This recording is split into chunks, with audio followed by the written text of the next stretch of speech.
Googling things on the internet to try to figure out, well, where are the Christians who have made the connection between the fact that the central practice of our faith is Holy Communion and the fact that we also eat every day. And when we eat, we are, as Wendell Berry says, breaking the body and shedding the blood of God's creation. And so how can we shift our faith practice and our understandings of where we fit in a food system in accordance with that? There have got to be other Christians that are doing this work. Where are they? And it just started as me trying to do something to support the members of our congregation who I noticed through hospital visits were having diet-related challenges. And so that's how it started. It was just a pastor trying to help beyond prayer and scripture. Once we had that garden, they crossed the street, they were given tools and donations to support. And then I saw the way it animated the elders in our congregation, many of them that grew up down south on farms with 10 brothers and sisters. And I said, wait a minute, a lot of these basic ingredients I find as well in other churches. Then it became home to many African Americans who had left the South seeking a new journey. So this was part of Milwaukee's Bronzeville. It is a space of magic and beauty and cultivating a lot of community and families as we cultivate food. And so the what if started rolling, and I started trying to swim upstream, right? Because you can only keep on giving free food, for so long until it's like, okay, wait a minute. Yeah. There's a hole in the bottom of the bucket. Yeah. And so I wanted to have something more in the way of a systemic response to what I see as a systemic challenge around food insecurity and food apartheid.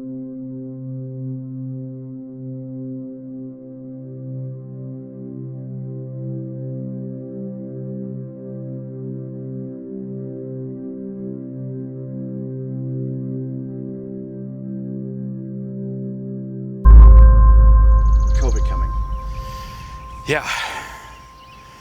Oh, geez, COVID coming. So, both Canada and the United States will temporarily restrict this astounding and unprecedented story. Concerns of a global pandemic are spreading.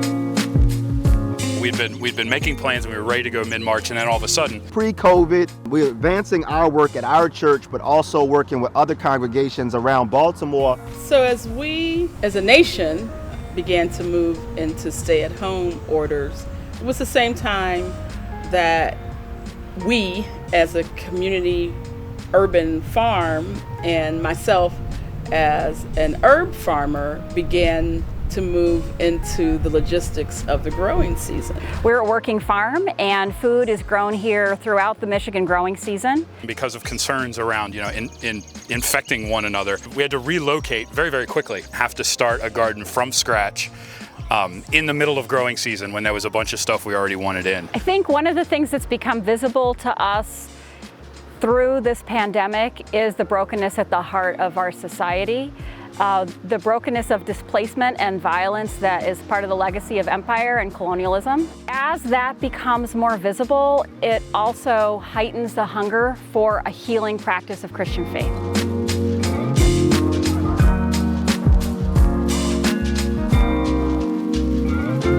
All of those things that we had been creating and offering to the community all along became an essential, they became essential items, especially for essential workers.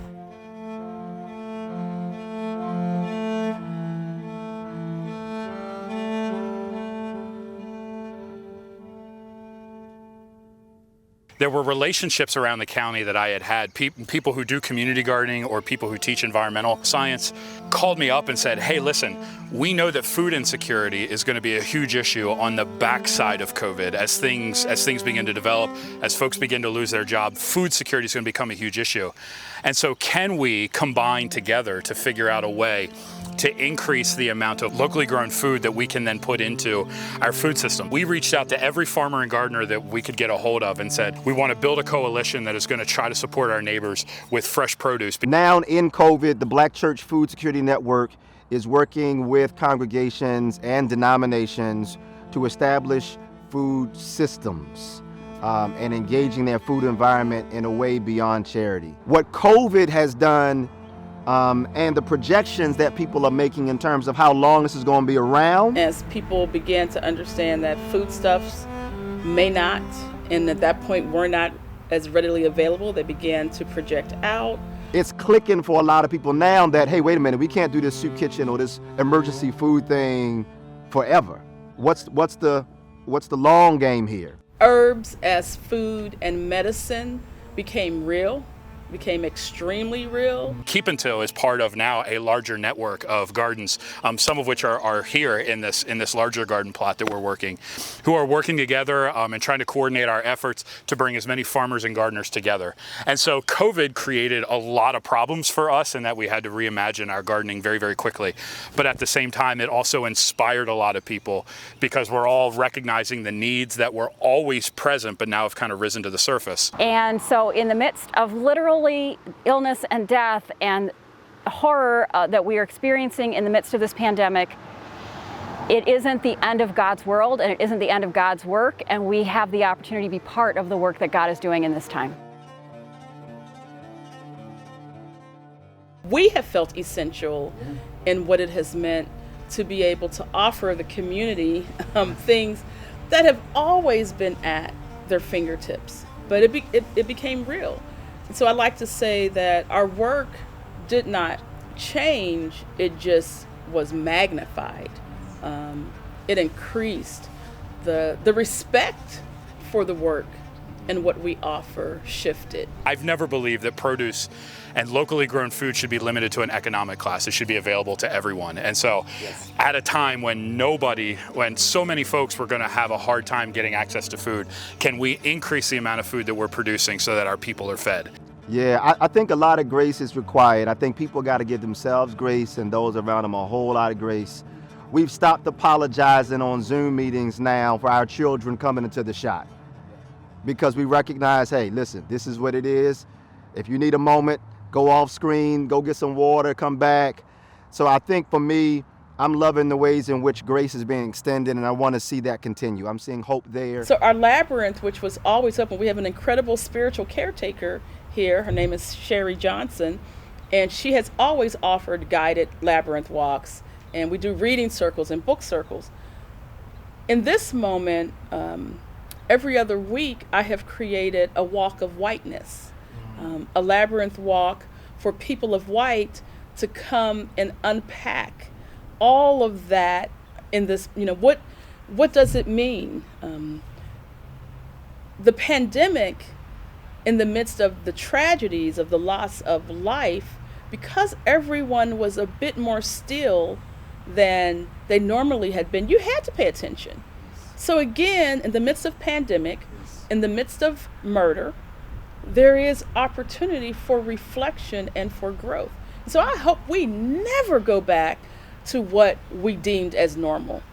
Anybody who's trying to go back to normalcy, I'm deeply concerned about their well-being.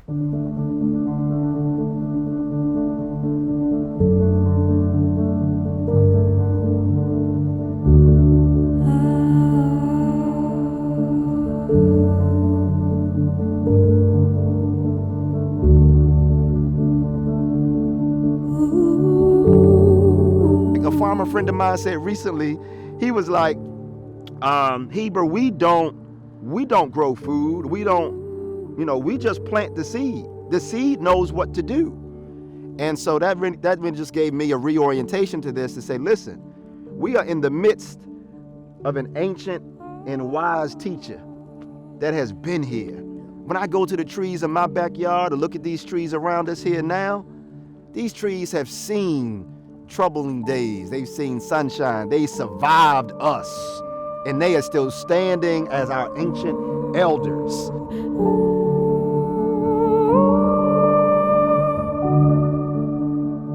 I feel like it's time to blow up whatever ideas of normal we had. I don't want to go back there. Why rush back to a normal that on a personal level so many people were burned out, tired, stressed out? Normal was never correct. Normal was never righteous.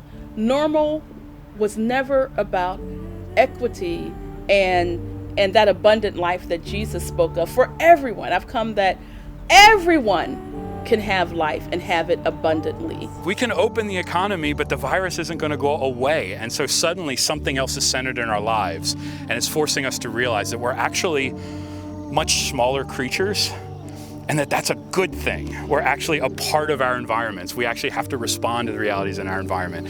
And so my hope is that we will learn to center things other than ourselves.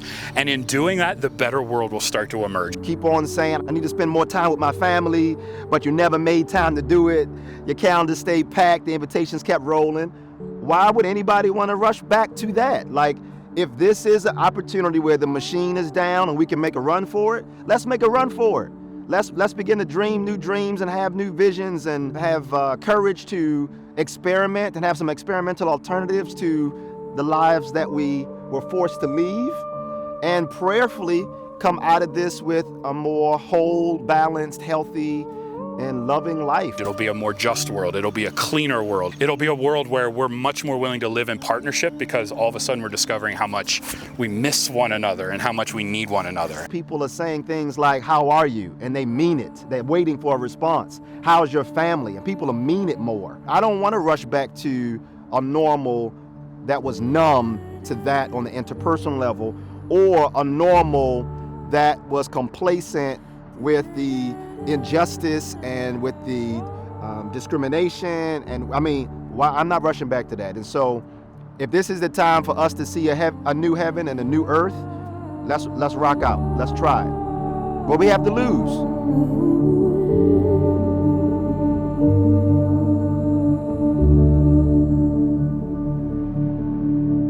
We would not have preferred to have this virus and to have this pandemic, but there's so much opportunity in this moment.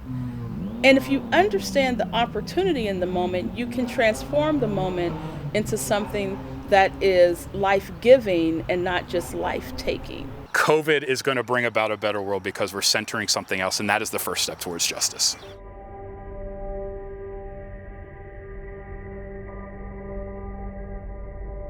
Plainsong Farm really grows out of the sense of importance that we rediscover a more harmonious existence with the rest of creation. To be able to have this open space. So when I'm doing spiritual direction, it's not on Zoom.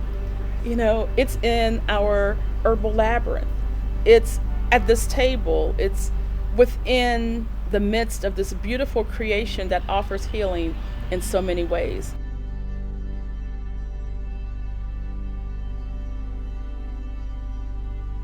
And this pandemic has helped us, if you choose to take the journey, to redefine abundance, to redefine normalcy, but more importantly, to do some inner reflection of who am I, not just in this moment, but on this planet, and who am I supposed to be?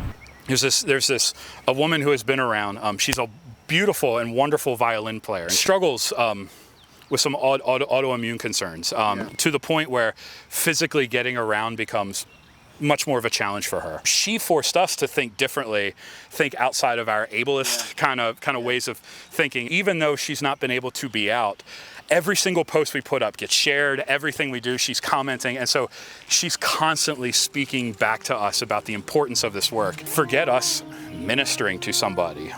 I think the church is really, really powerful when it unlocks the abilities of others to do that ministering in ways that we could not have seen before.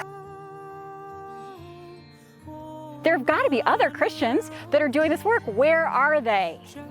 And they were very hard to find.